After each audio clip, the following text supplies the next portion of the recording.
Olá, muito boa noite para você, seja bem-vindo, bem-vinda. Começa agora o nosso encontro, de todos os dias, e o assunto de hoje traz vários dados positivos, para o nosso país e também para Santa Catarina. Você sabe que neste ano milhares de armas foram vendidas, Muita gente buscou aí, pessoas comuns começaram a ter mais chances de ter uma arma em casa, não é o porte de arma, e sim a posse de arma dentro de casa. E isso, claro, fez com que não houvesse mais o aumento da criminalidade. Pelo contrário, diminuiu em todo o país. Então, nosso convidado de hoje vai mostrar todos esses dados para a gente entender melhor, sobre essa relação entre armas e a criminalidade. Eu sou Alexandre Mendonça e esse é o Conexão ND, sempre um assunto muito especial para você.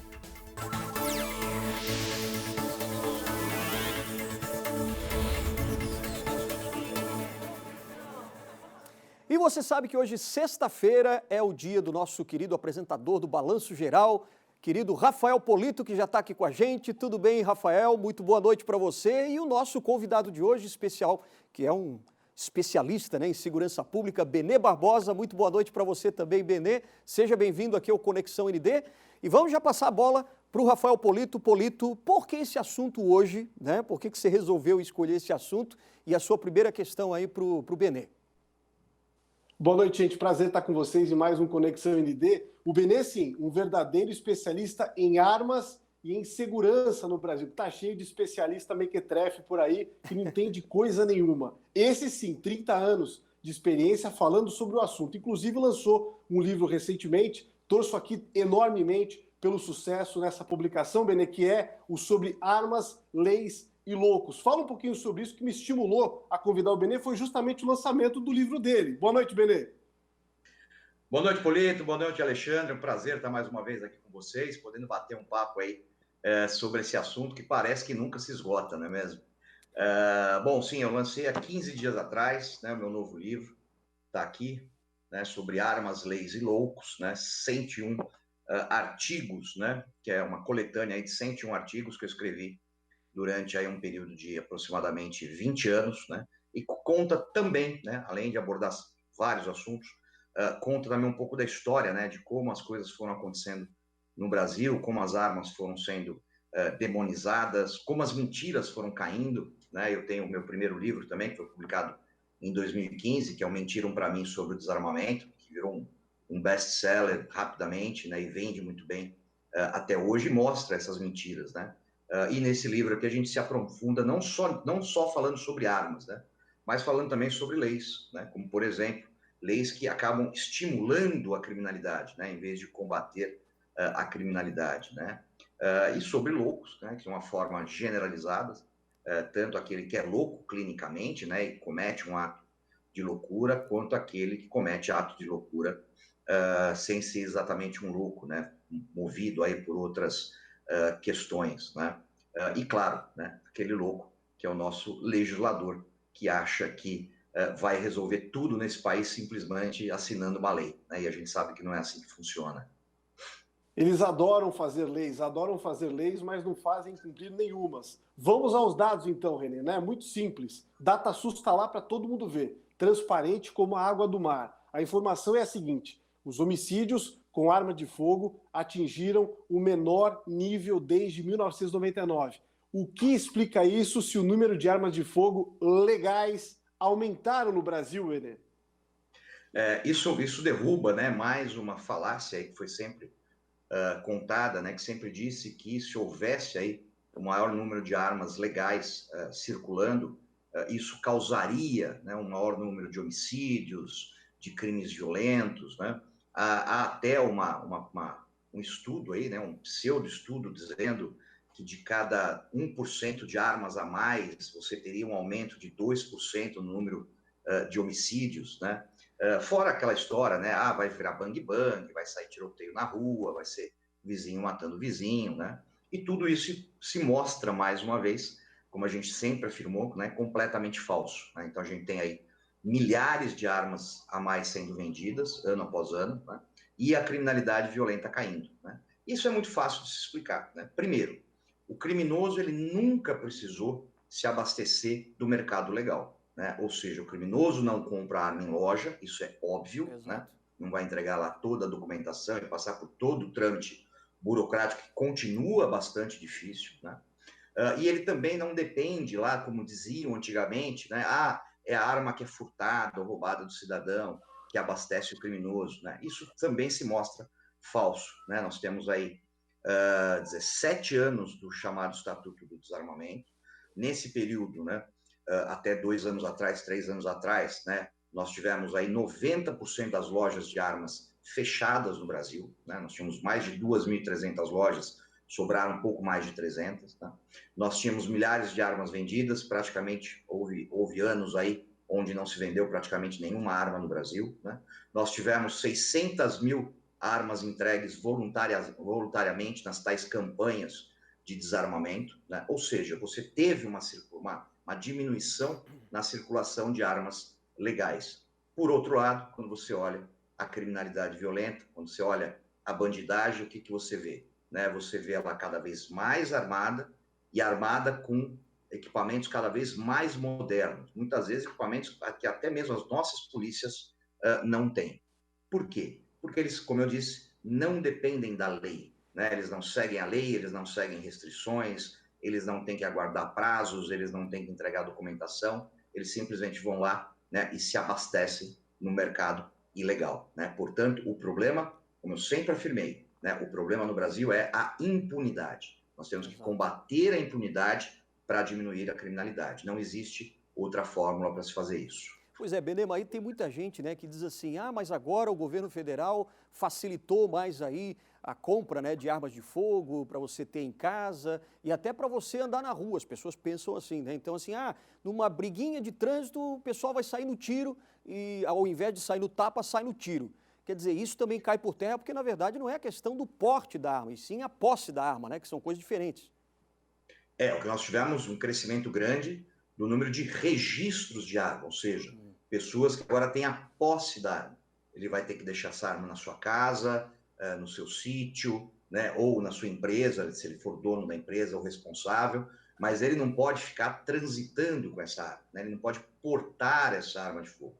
O porte é uma outra história, né? O porte ele continua ainda sendo discricionário, ou seja, a autoridade policial, no caso lá um delegado da Polícia Federal, é que vai determinar se o cidadão, aquele cidadão que está requisitando o porte, ele vai poder portar ou não.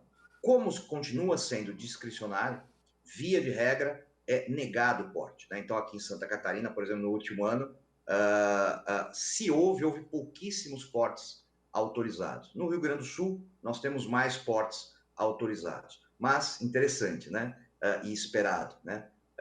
A região, né, com proporcionalmente o maior número de portes emitidos, continua sendo o Distrito Federal, né? Continua sendo Brasília em especial.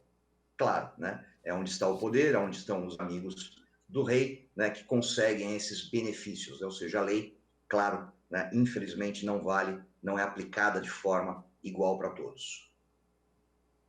Gente, fora isso que acontece lá no Olimpo, né, em Brasília, a gente tem que lembrar o seguinte, o referendo de 2005, já se passaram 15 anos, hein, gente? 15 anos. Foi desrespeitado. Quase 70% da população brasileira disse, olha, nós queremos ficar com as armas. O governo ignorou e seguiu adiante. Fez o Estatuto do Desarmamento. Exato. Algo que, convenhamos, é extremamente antidemocrático. A população foi lá e disse, nós queremos ter armas. E, até o ano 2000, um pouquinho antes do que isso, 98, 97, o Benê vai poder dizer melhor do que eu, todo mundo tinha arma e não tinha problema, não era nem crime, era contravenção penal. Aí você começa a analisar os passos da história e a gente chega ao ponto que nós estamos hoje, enfrentando uma pandemia. E aí você vê o velho artifício, né? O velho artifício de sempre, utilizado principalmente por governos autoritários, e que fica muito claro que o medo continua sendo o maior artifício ou a melhor ferramenta para restringir as liberdades individuais. Isso aí é muito óbvio para mim, não sei se vocês concordam com isso.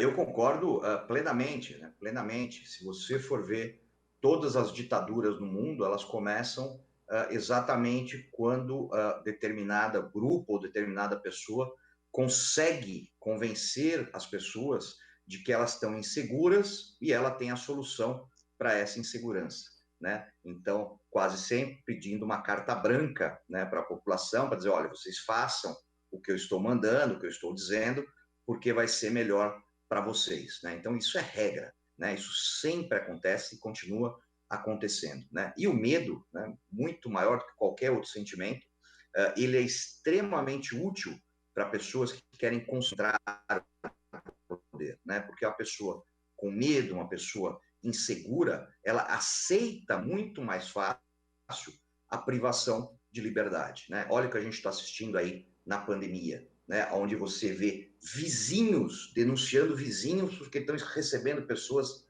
nas suas casas, né? Ou batendo foto, eu participo aqui dos grupos aqui da região, né? Recebendo foto de gente fotografando outra pessoa que estava na rua sem máscara, né? Um denuncismo, uma coisa completamente inaceitável, né? Exatamente porque foi contaminado por esse medo e acredita que tudo aquilo que o governante fala é o que tem que ser feito, porque eles estão querendo sempre o que é melhor para a gente, né? E, ao mesmo tempo, você fizer a pergunta, né? Você faz a pergunta, você confia na classe política?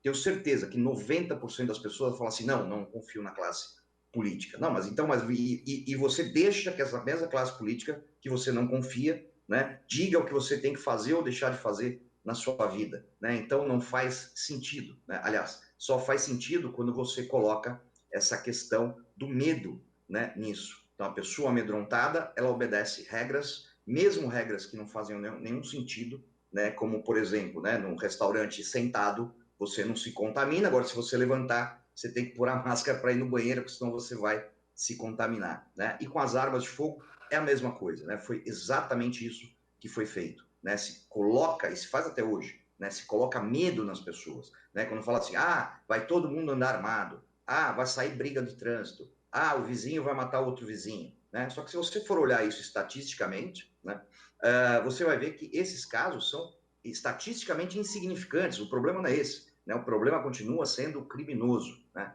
E parece que, quanto a isso, ninguém está fazendo, ou se está fazendo muito pouco. Posso colocar um pouquinho de pimenta nessa história? Benê, tem uma coisa que me incomoda muito. Queria que você falasse sobre isso. Adoram dizer que o brasileiro não tem cultura para ter arma de fogo. Faça-me o favor, né? Não tem cultura para ter arma de fogo? Vem cá, os 25 países aí mais armados do mundo, né, têm taxas baixíssimas de criminalidade, inclusive taxas de homicídio, né? Por isso que vira bang-bang. Político, mas você está falando de países desenvolvidos, como a Islândia, como os Estados Unidos, como a Suécia, a Suíça. Mas tem o Uruguai aqui do lado, tem o próprio Paraguai, que é uma vergonha em legislação. Lá tem mais arma que aqui, não é por isso que virou bang-bang. Exatamente. Né? Então, por exemplo, o Uruguai, pouca gente sabe disso, né? Mas o Uruguai é o 10º país mais armado do mundo, né? Há uma arma para cada 6 uruguaios, né? E nem por isso você tem a criminalidade alta, muito pelo contrário, né? Você tem no Uruguai a segunda menor taxa de homicídios da América do Sul, só perde para o Chile, né? Se a gente for pegar o Paraguai, né, onde já é notório, né, a facilidade com que se compra uma arma de fogo no Paraguai, você tem o Paraguai aí com a 3ª menor taxa de homicídios da América do Sul, e não é menor, né, porque eles deram o azar de fazer fronteira com o Brasil, né? Então você pega ali a região fronteiriça do Paraguai, você vai ver que ali o número de crimes violentos é altíssimo, né, principalmente de homicídios.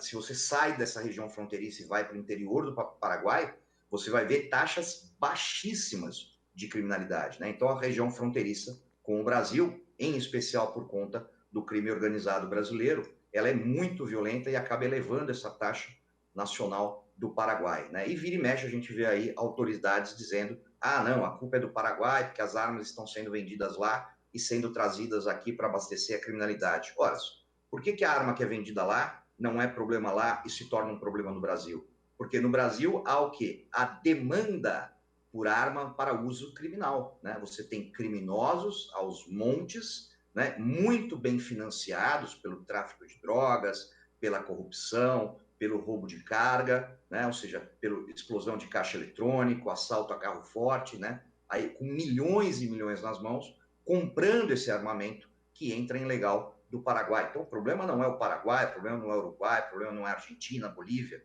né? O problema está aqui, é um problema nosso, né? Então, não adianta ficar acusando os vizinhos enquanto aqui não se soluciona o problema, né? Você tem um criminoso, né? Muitas vezes, e não é grande criminoso, não. que tem 50, 100 mil reais para comprar um fuzil ilegal, né? Como é que ele chegou a ter 100 mil reais para investir no fuzil? Né? É porque ele tem crimes pesados, né, que são cometidos, ele está financeiramente bem. Né? Então a gente tem que, a segurança pública teria que secar essas fontes exatamente para se diminuir esse problema.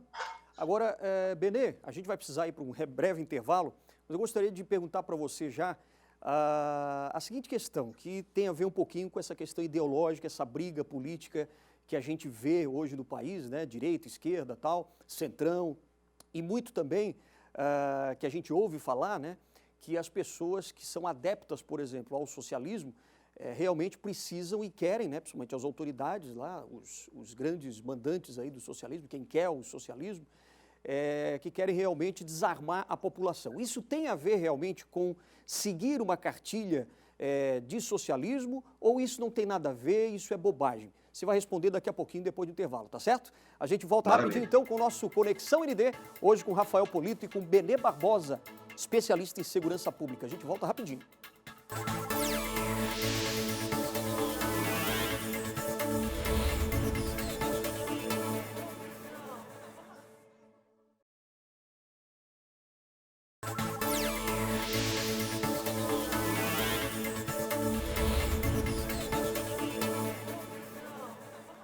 De volta com o nosso Conexão ND nesta sexta-feira, hoje com Rafael Polito e o especialista em segurança pública, Benê Barbosa, falando aqui sobre armas, né? Crescente aumento aí do número de armas nas mãos das pessoas e não aumentou a violência, pelo contrário, acabou diminuindo, né, a criminalidade. Deixei uma pergunta agora, na hora do intervalo, sobre essa questão política, né, essa polarização direita-esquerda, e tem muita gente que diz assim, bom, mas o socialismo ele é implantado principalmente quando as autoridades, né, os políticos socialistas, eles fazem com que as pessoas fiquem desarmadas. Isso faz parte realmente de uma cartilha para implantar o socialismo ou isso não tem nada a ver, isso é bobagem? O que você acha, Benê? Isso faz parte da implantação de qualquer tipo de governo autoritário, né? Seja de direita, seja de esquerda. Né? O socialismo, nessa questão, é muito interessante, porque você tem dois momentos muito claros. Né? Você tem um primeiro momento, onde os socialistas queriam e diziam que tinham que chegar ao poder pela via da força. Né? Então, nós temos lá a Revolução Cubana, nós temos na China, nós temos na extinta União Soviética, onde até mesmo cidadãos armados foram conclamados, né, convencidos a lutar aí em nome do comunismo, do socialismo, para implantar a tal ditadura do proletariado. Né? Isso acontece realmente. O que acontece é que a partir de Gramsci, né, ele começa a entender que não, né, que o socialismo ele tinha que ser implantado pela via pacífica, né, ou seja, a dominação das escolas, a questão cultural, né, aquela que a gente conhece como guerra cultural. A partir daí, o que acontece? Eles começam a pregar o desarmamento exatamente para minimizar o risco de uma revolta armada contra um ditador. Né? Isso é regra, né? O que aconteceu recentemente aí na Venezuela, do Hugo Chávez e agora do ditador Maduro. Né? Então, ele começa, ele chega ao poder por vias, entre aspas, democráticas, né? Faz toda aquela estruturação cultural para a população aceitar isso, e, ao mesmo tempo, recolhe as armas, dá um tempo de desarmar a população, exatamente porque, mesmo que em determinado momento essa população acorde para o que está acontecendo, ela não vai ter como lutar contra isso, porque ela foi desarmada. Né? E não sou eu que estou inventando isso aí está nos livros de história, né? Está nos livros aí que contam, né, exatamente, tem um livro excelente do professor Holbrooke, que é o Hitler e o Desarmamento, estou até com ele aqui do lado, vou até pegar aqui. Opa! Né? Tá aqui, ó. Né? É um livro excelente, é um livro muito bom, eu recomendo muito esse livro, porque ele mostra, né, isso é uma pesquisa histórica, né, não é uma narração, né, é uma pesquisa histórica mostrando como a Alemanha nazista, né, através da legislação de restrição às armas, conseguiu dominar a população e começa os extermínios dos judeus, das minorias, né, dos ciganos, né? Então é muito interessante até para a gente ver, e até assustador isso, né, as coincidências né, na legislação nazista sobre armas e da nossa atual legislação. Né? Então você começa a ler e fala assim, meu Deus, não pode ser coincidência, né? Não tem como ser coincidência. Polito. Não há coincidências, né? Isso é muito interessante, Benê, porque eu acho que estimula as pessoas a buscarem informações em relação à história. Não só a história do Brasil, porque aqui a gente está falando de geopolítica, que vai muito além das fronteiras nacionais. E aí você pega e vê claramente que nos últimos anos, depois de toda essa transformação, inclusive muito bem aplicada na cultura, na educação, o politicamente correto tem sofrido ataques constantes. As redes sociais foram intrínsecas nesse processo em que as pessoas encontraram mais liberdade para expressar efetivamente o que pensam. E aí você vê o espiral do silêncio, que é muito falado e hoje em dia estudado e que pouca gente conhece. Esse é outro assunto que a gente pode debater qualquer dia, também sobre ataque. Resultado, a gente tem um presidente da República que é politicamente incorreto e que incomoda plenamente o lado de lá. Evidentemente que a legislação precisa ainda de muito debate e discussão, e eu queria perguntar exatamente isso para o Benê, porque no ano passado, né, isso veio à tona, mas com muita, mas muita discussão mesmo, de ambos os lados. E o documento que foi assinado, né, pelo próprio presidente da República passou a ser questionado também por aquelas pessoas que são praticantes, que são os esportistas, que são as pessoas que têm porte de arma ou posse de arma no Brasil. E eu queria entender com o Benê Barbosa exatamente onde foi a falha. Há pontos realmente que precisam de novas alterações? Quais são eles? Sim, né? Há muitos pontos que precisam ser revistos, né? E a falha ali foi, obviamente, técnica, né? Faltou tecnicismo na hora de redigir os decretos, redigir as portarias, as instruções normativas, né? Porque, assim, se tentou fazer uma melhora, né? E muitas vezes, por desconhecimento, acabou até em alguns pontos piorando o que nós tínhamos, né? A última instrução normativa, que foi para a Polícia Federal, que trata exatamente do porte, né, é consenso que ela acabou piorando a situação em vez de melhorar. Então, assim, se antes já era muito difícil você conseguir o porte de armas, hoje está mais difícil ainda. Né? Então, assim, uma tentativa de se melhorar a legislação, né, acabou piorando. Né? Há pontos positivos, né? Um deles é a liberação de uma boa parte aí dos calibres que eram considerados restritos até o ano passado, né? Então, 9mm, 45, 40, 357 Magnum, que são calibres, né, eficazes para você exercer a legítima defesa. Né? Então, nada mais justo que eles estivessem também disponíveis ao cidadão, né? Não somente aos policiais, aos militares e aos bandidos, né? Porque o bandido, como eu já disse, né, não segue as regras do jogo, então ele está pouco preocupado, né, ou nada preocupado, né, se ele vai ter um calibre restrito, ou se não é restrito, ou se a pena é menos, se a pena é mais, para ele isso não importa, né, isso pesa muito pouco na decisão dele de cometer crimes. Então, a gente precisa, né, mudar ainda, precisamos muito, né, o Congresso, o atual Congresso, se mostra aí pouco amigável para fazer essas modificações, né? Não sei se é por medo de polêmica, não sei se ainda é por uma grande contaminação desarmamentista, né? De quase 30 anos que nós passamos nessa demonização, né?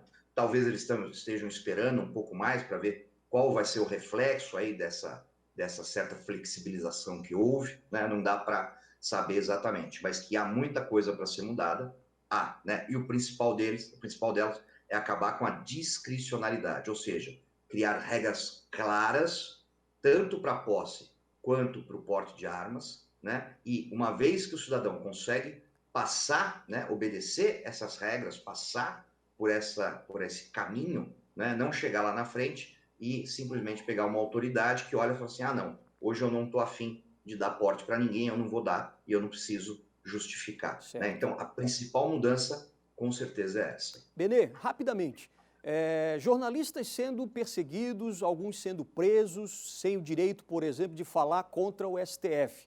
E o STF querendo colocar uma mordaça nesses jornalistas. O que você acha disso, hein? É muito assustador, né? É muito assustador e mais assustador ainda é ver jornalistas apoiando essa atitude. Né? Nós temos aí, né, infelizmente, né, grandes jornalistas, grandes redes aí de rádio e televisão que simplesmente se calaram perante esses absurdos, né, esses abusos, né? O STF, ele decidiu, né, que ele é o gerente do Brasil, né? Então ninguém faz mais nada, né? Ninguém consegue fazer mais nada sem a anuência do STF, né? Isso é muito assustador porque eles não foram eleitos para governar, né? Eles estão lá, em tese, pelo menos, para defender a Constituição brasileira, garantir a constitucionalidade. Tá certo. Agora, Polito, a sua última pergunta... Tanto das leis quanto dos atos, okay? Né? Mas ultrapassaram muito isso. Ah, tá, é que o áudio ficou um pouquinho ruim, mas, Polito, a sua última pergunta, Polito. Eu acho que a gente pode emendar nessa questão aquela frase famosa do Lincoln, né? Aqueles que abrem mão da liberdade essencial por um pouco de segurança não merecem nem liberdade, nem segurança. Ela é muito verdadeira, né? Eu acho que ela está super atual para o que nós estamos vivendo hoje, Benê. Exatamente, exatamente, né?